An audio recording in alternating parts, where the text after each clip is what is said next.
Usa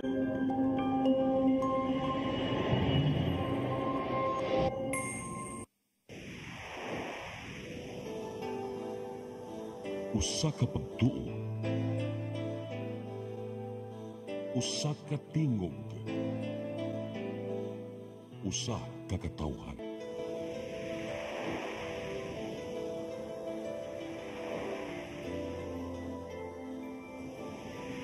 Cebu Catholic Television Network.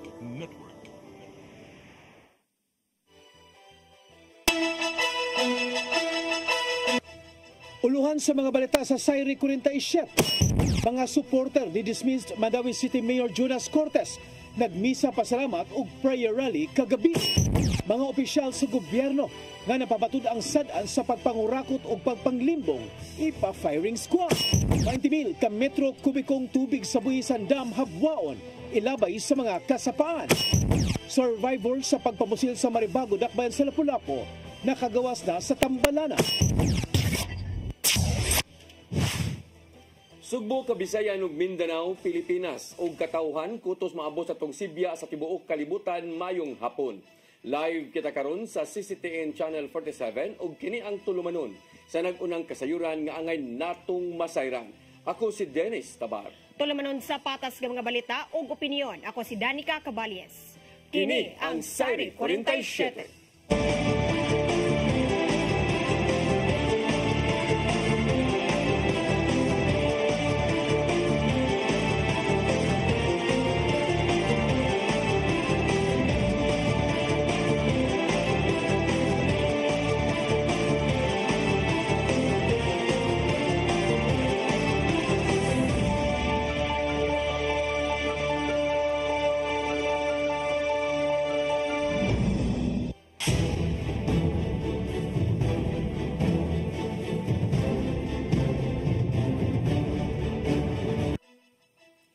O karon sa kumpletong detalye sa atong mga balita, kapin sa 1,000 ka mga supporter ni dismiss Mandawi City Mayor Jonas Cortes o Team Mandawi ang misalpos sa misa pasalamat o prayer rally kagabi.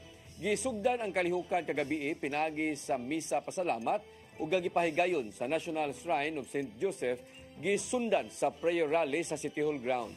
Ang kalihukan gipahigayon subay na sa pag-issue sa Korte Suprema og temporary restraining order nga nagpugong sa Commission on Elections pagkanselar sa iyang certificate of candidacy o sa pagtangtang kaniya sa listahan sa mga kandidato alang sa umaabot nga national and local elections sa Mayo. Ang maong kalihukan nagsilbi usab nga kahigayunan sa pagpadayag sa ilang pasalamat sa Ginoo ug sa tanang nag-ampo alang sa pagpagawas sa TRO.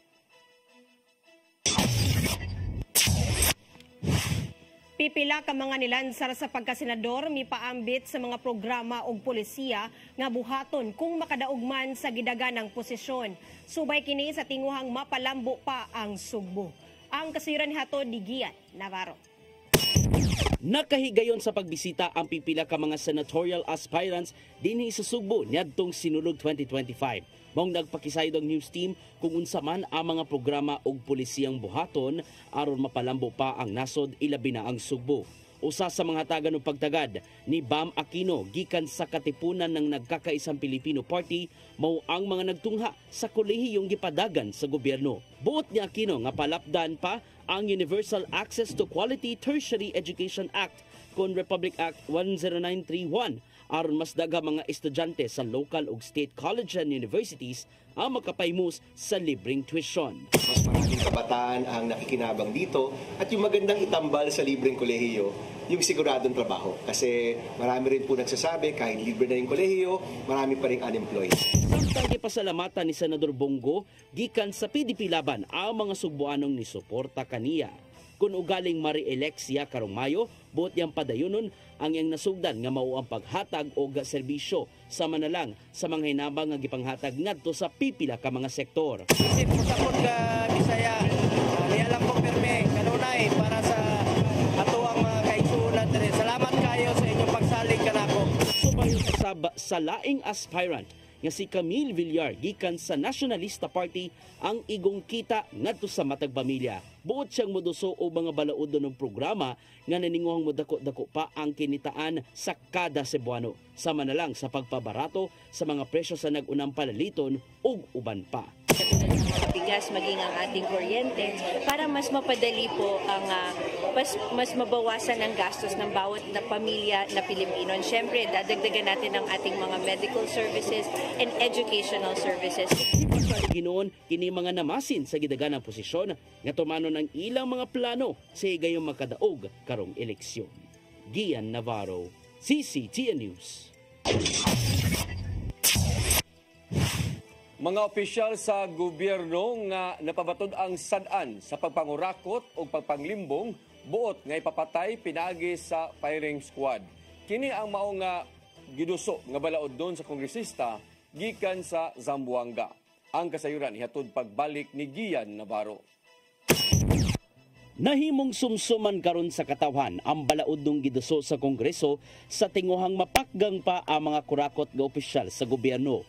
Tuyong giduso ni Zamboanga Representative Kimmer Olaso ang House Bill number 11211 kun Death Penalty for Corruption Act kun ugaling mahimo ng balaod, silutan og kamatayon pinagi sa firing squad ang 15 opisyal gikan sa labing taas nga posisyon hantod sa barangay level ang nahukmang sad-an sa pagpangurakot sa panudlanan.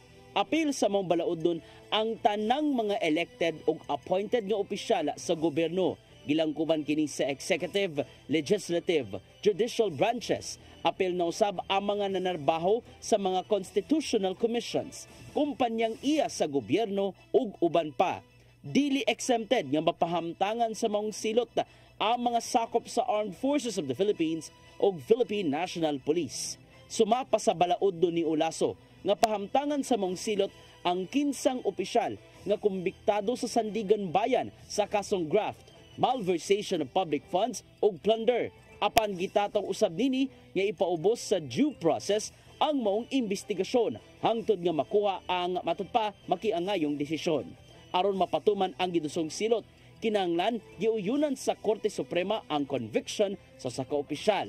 Gipaubos usab sa mandatory review process, ubos sa batakang balaod o pagpaubos sa tanang legal remedies. Apil na ang pag-apilar o motion for reconsideration. Dugang pa ni Olaso nga kinahanglang mapaymuslan ang katungod sa mga akusado, gawas lang kung nakit ang guilty sa maong kaso. Gian Navarro, CCTN News.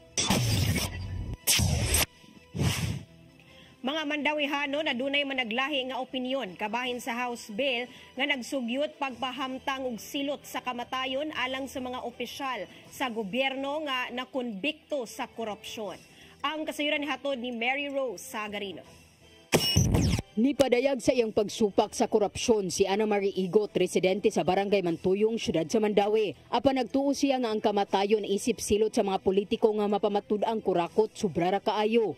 Kadali ram sa nila mo kuha og kinabuhi og mauman. Dili sad guro kay o tinuod nakasala sila pero napan sad guro possibility nga magbag-og gyapon. Tawra baya sad sila.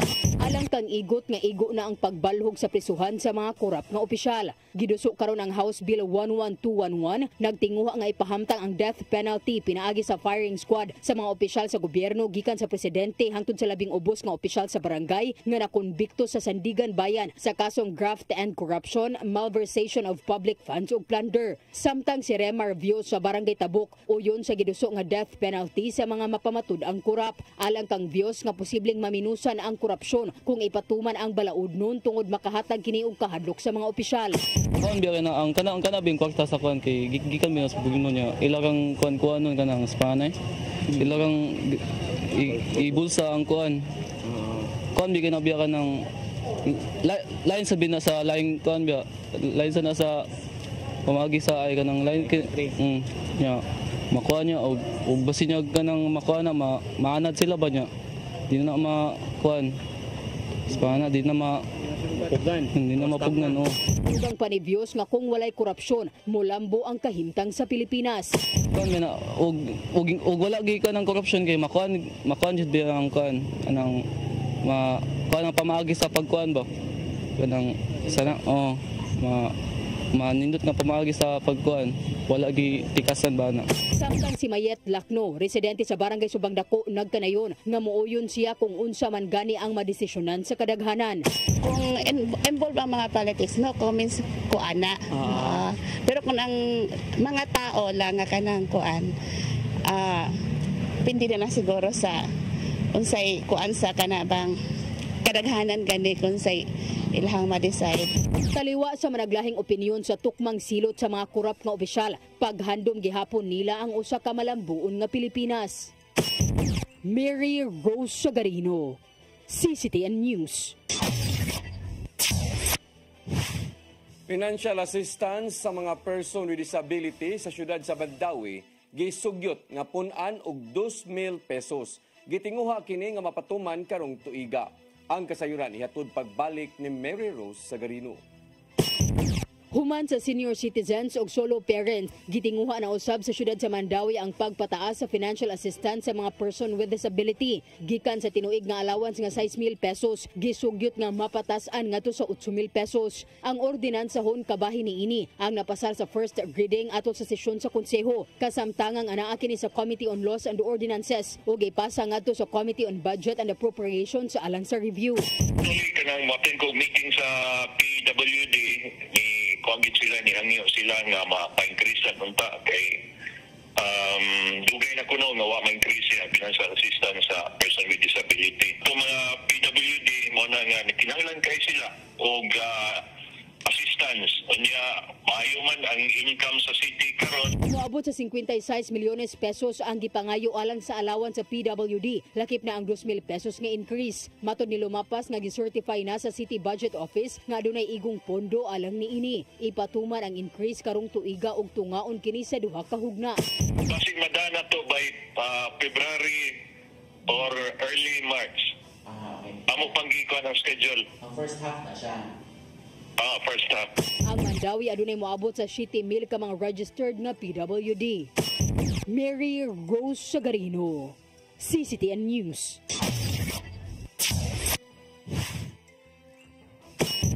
Mosunod, 20,000 ka metro kubikong tubig sa Buhisan Dam Habwaon, ilabay sa kasapaan.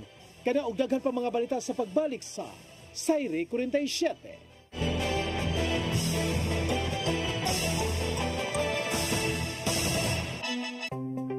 Discover the beauty of the Philippines.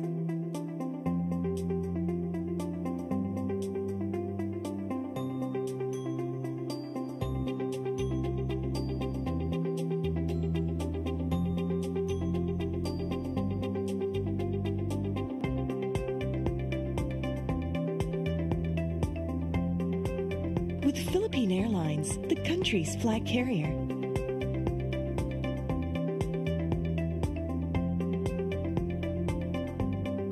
The airline that lets you feel the warmth of the nation.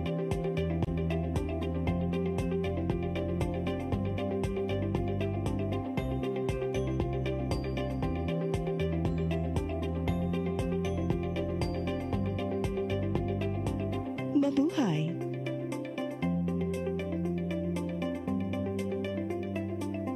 Speed powder comes in different variants, each with their own unique fragrance that gives long-lasting, clean, and fresh scent to your clothes, has microscopic speckles that helps penetrate the dirt, and contains additional whitening agents to achieve a brighter, clean clothes. Speed powder, Bilis Laba, Bilis Linis, a product of Well-Made Manufacturing Corporation. Welcome to CCLEX, the future of toll bridges, where safety, convenience, and cutting-edge technology come together seamlessly.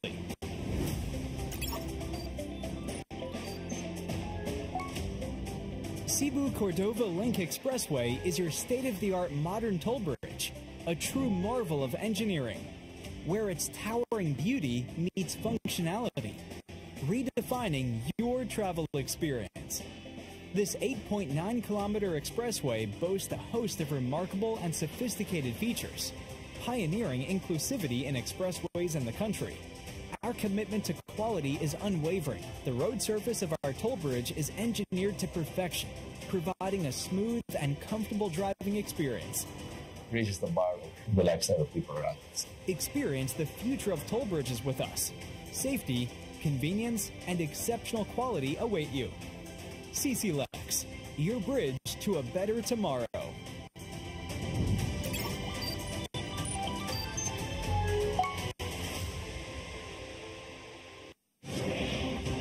Phil Products. Prepare to experience better with Phil Fiber.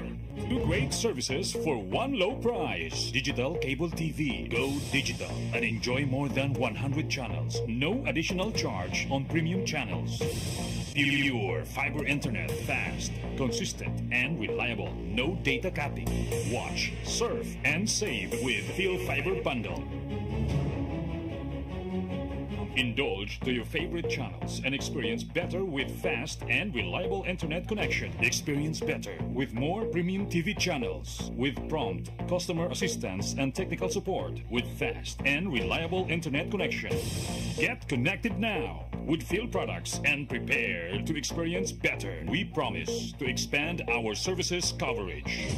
For more information and inquiries, visit us at Phil Products Main Office, North National Highway, Bantayan, Dumaguete City.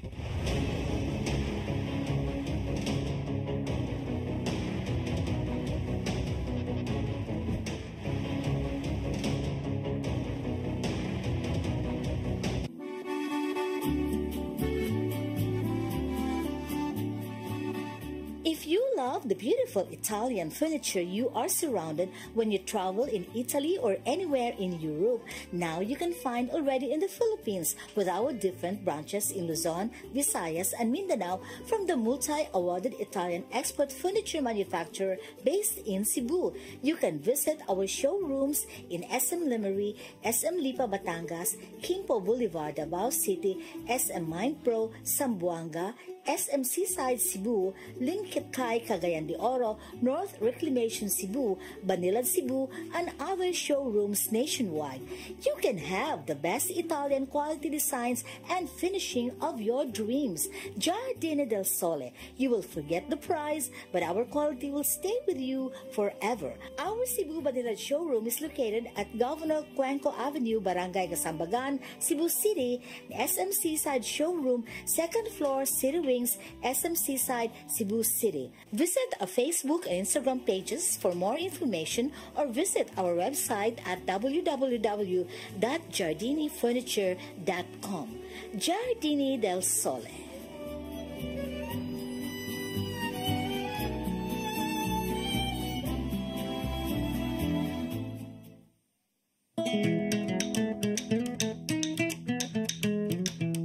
Looking for reliable and affordable internet and cable TV services in Ozamis?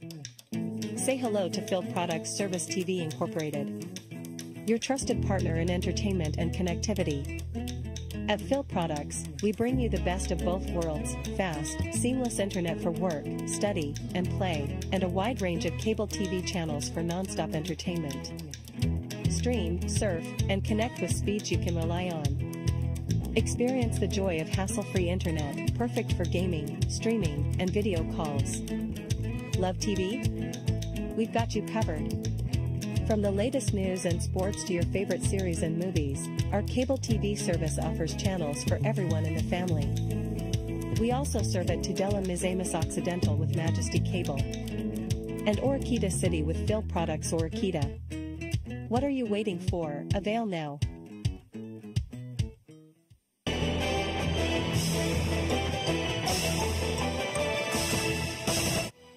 Balik sa ato mga balita, gikatakdang habwaon sa Metropolitan Cebu Water District ang 20,000 ka metro kubikong tubig sa Buhisan Dam ug ilabay sa mga kasapaan nga sumpay niini. Giklaro ra hinuon sa tipamaba nila nga si Minerva Herodias nga way angayang ikabalaka ang mga konsumidor sa gihimo nga lakang. Sumapa niya nga hinay-hinay lang kini o gakontrolado sa technical team sa MCWD. Nasayran nga gipatuman sa matag tubig ang paghabwa kung matag tuig ang paghabwa sa tubig ilabi na ngadto sa Buhisan Dam human sa sagunson nga mga pag-uwan. Ayuhon usab sa MCWD ang bulb sa Buhisan Dam human sa kapin usa ka gatos ka tuig na ang paggamit niini isip sumpay sa TISA filter plant. Dili ni sa angay kabalakan sa mga namuyo diha dapit sa may buhisan kay controlled kaayo ang pagpagawa sa atong tubig. Ang ila lang mabantayan nga naay tubig nga modagayday sa sapa. Mas accessible nga eco-station gipanawagan sa Environment Management Bureau 7 ngadto sa Cebu City LGU sa matag dakong kalihukan sama lang sa sinulog. Gikampanya nilang disiplina sa matag usa aron mas sayo ng paghipos sa basura. Ang kasayuran ni hatod ni Gian Navarro. Usa sa mga hagit sa Cebu City Government sa Matag Sinulog Festival mao ang kadaghan sa mga basurang naggatag sa dalan. Kanina kahipos ang Department of Public Services og 290 katoneladang basura sa palibot sa parada ug sa ubang dapit human sa Sinulog Grand Parade. Kini ang resulta sa pagtinabangay sa ilang mga sakop human sa 13 ka oras nga hinakutay. Adunay gipangtaod nga eco-station ang LGU sa pipila ka dapit sa ruta alang sa saktong labayanan sa basura. Apan nakita sa DENR Environment Management Bureau 7 nga kinahanglan daling makita ang giandam nga eco-station alang sa saktong paglabay na sa mga basura. Gawas ga adunay basurahan nga depende sa iyahang matang kinahanglan na ay magbantay aron magiyahan kadto mga nanglabay. Notice manggod kadtong paglasinulog ang night time is katurang mga stations nga katong asami nakabutang kay kami magid mismo ato mo nangiwa ng 110. And then, ang katong eco-stations, nga asay butang sa city, dapat nag-isay 10K para at least ma-manage og tarong ang katong eco-station. Dili hinuon kalikayan nga adunay ubang mga tao nga naglabay na lang sa bisan asang dapita ang ilang mga basura. Sa pagbana-bana sa DPS, nagagikan sa Basilica Minore del Santo Niño o sa Fuente Osmeña Rotunda ang gidaghanon sa mga basura nga nahipos. Maong nakita sa EMB7 nga mas mainungdanon ang paghipos gyud sa basura inay nga ibilin lang bisan asa aron puniton sa ubang tao. Di mo gini nga kanira ta concentrate tanan. Dapat tanan gyud hasta disiplinara gyud katong sa imong gi-mention sir sa SESE. Magito ila tong gihimuing ato kay para sa sunod nga kuan ma-involve sila sa basura nga mo minus-minus gyud. Giatagan og dakong gibug-aton ang disiplina sa matag usa aron ipabilin ang kahinlo sa palibot.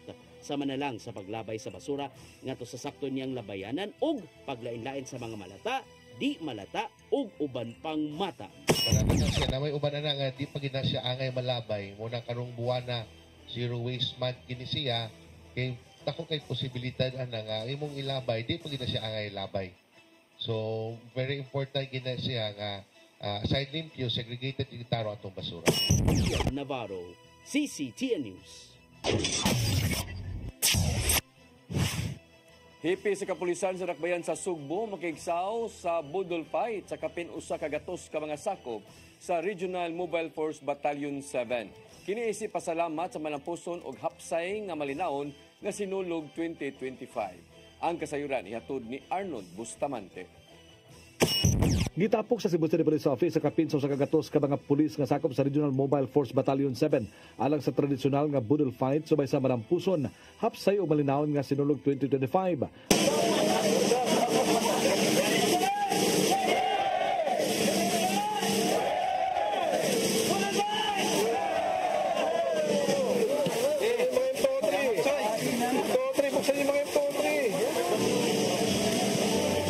Nanguna sa gihimong budol fight ang hepe mismo sa kapulisan sa Dakbayan sa Sugbo nga si Police Colonel Enrico Figueroa. Uban siya mga opisyal.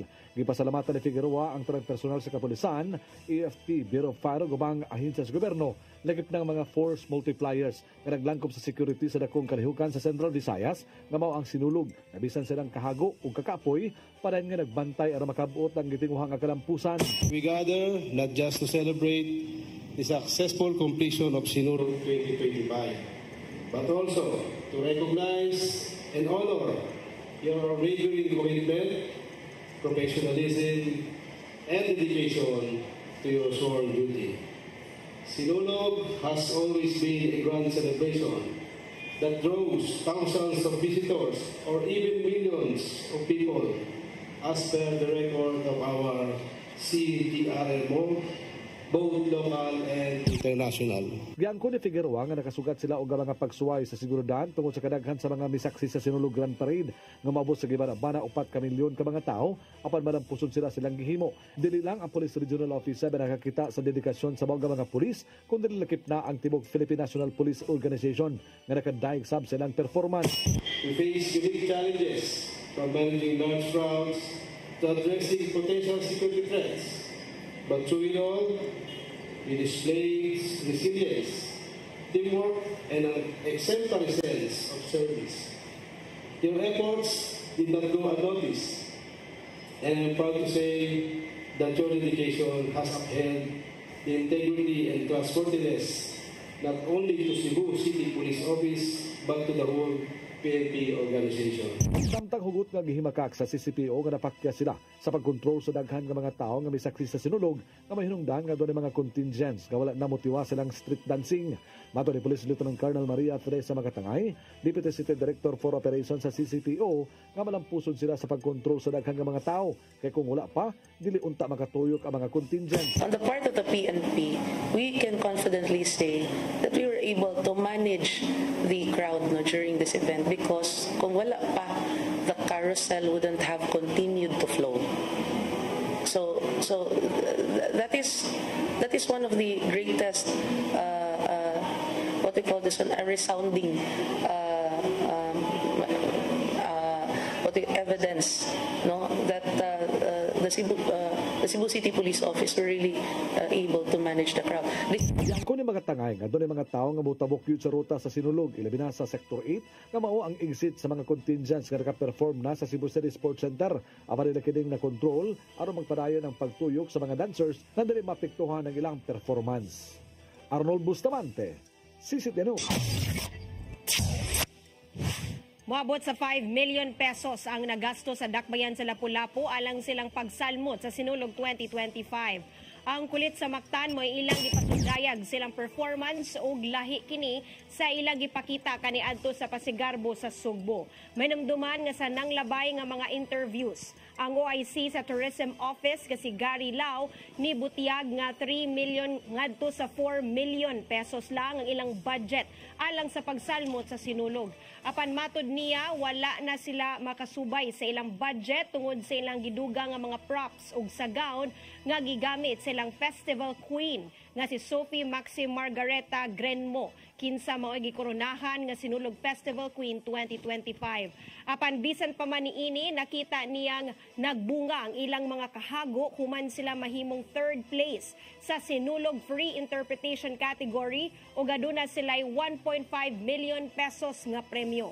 Sigon pa nilaw nga sa ilang nakabot nga kadaugan sa Sinulog, nahatagan og gustisya ang ilang pagdaog usab sa Pasigarbo sa Sugbo ug sa Kasanggayahan Festival sa nalibay nga tuig.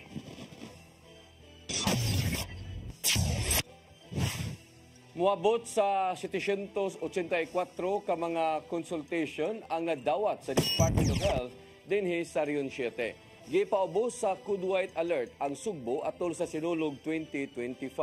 Sa maong ihap, anaa sa 41 ka mga tao ang nasamdan, 271 usab ang nangalipong ug naglabad ang ulo.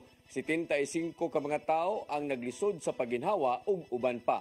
Samtang adunay 27 ka mga pasyente ang gida sa tambalanan ug anaa na sila sa maayong kahimtang sa kadugayan. Maong gihulagway ni DOH-7 Director Jaime Bernadas nga luwas ang pagpahigayon sa Sinulog 2025. Tungod kini sa pagtinabangay tali sa lokal nga kagamhanan, healthcare professionals ug uban pang sektor.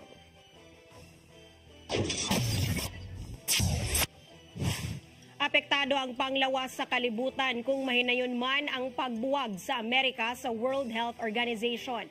Nakalitan ang WHO sa desisyon ni US President Donald Trump human ni-issue og executive order sa pagbiya sa Amerika isip usa sa mga founding members. Suma pa sa gipadalang pamahayag nga dako ang mamahimong pagminos sa ilang pondo kung dili na muhatag og kontribusyon ang Amerika sa WHO.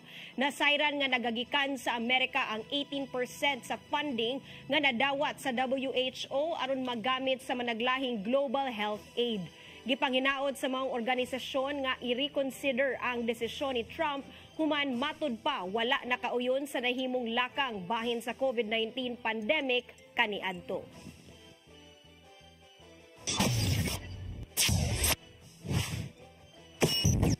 Mosunod, survivor sa pagpamusil sa Maribago Dakbayan sa Lapu-Lapu nakagawas na sa Tambalanan.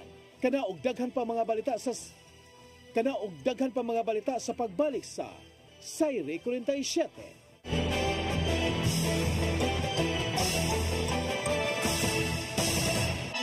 Speed powder comes in different variants, each with their own unique fragrance that gives long-lasting, clean, and fresh scent to your clothes, has microscopic speckles that helps penetrate the dirt, and contains additional whitening agents to achieve a brighter, clean clothes. Speed powder, Bilis Laba, Bilis Linis, a product of Well-Made Manufacturing Corporation.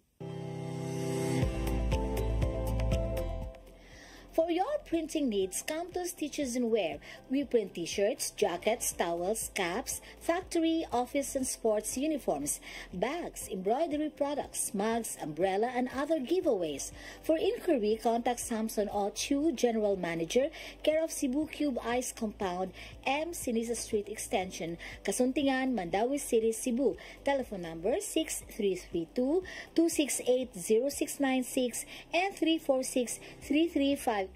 Cell phone numbers 0916-9263-5216, 0922-890-3302, and 0917-631-3584.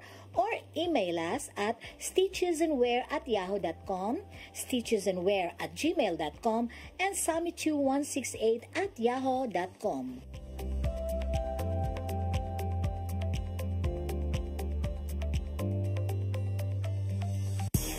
Kung chicharon ang sumsuman, snack o pangsudan, Chilen ang anging banatan. Chilen Chicharon, available at SM Supermarkets and Hypermart Metro Manila. Also at Guadalupe Corner, Emveres and V. Rama Street, and at 078 M. Pacanya Street, Tisa, Cebu City.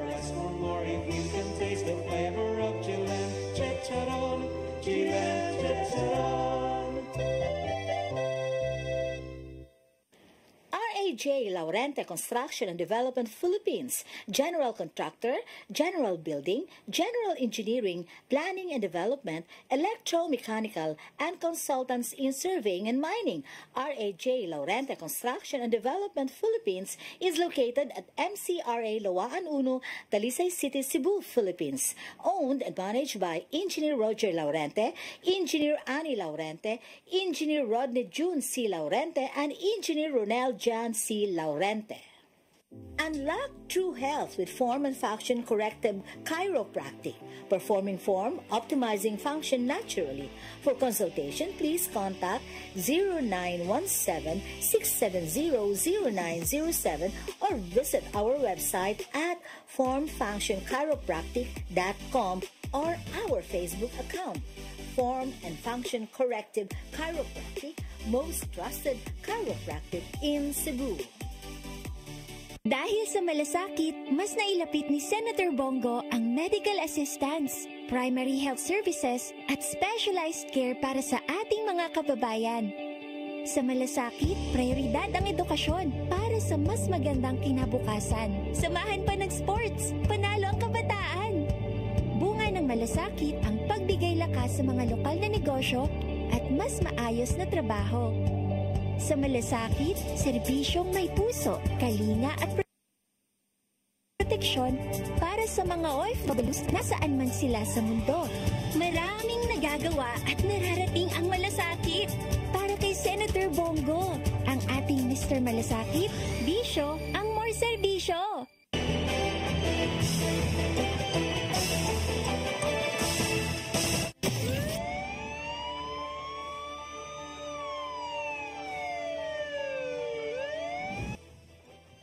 Balik sa ato mga balita, nakagawas na sa Tambalanan ang usa ka survivor sa nitabong active shooting sa barangay Maribago, Dakbayan sa Lapu-Lapu niadtong Biyernes sa gabi.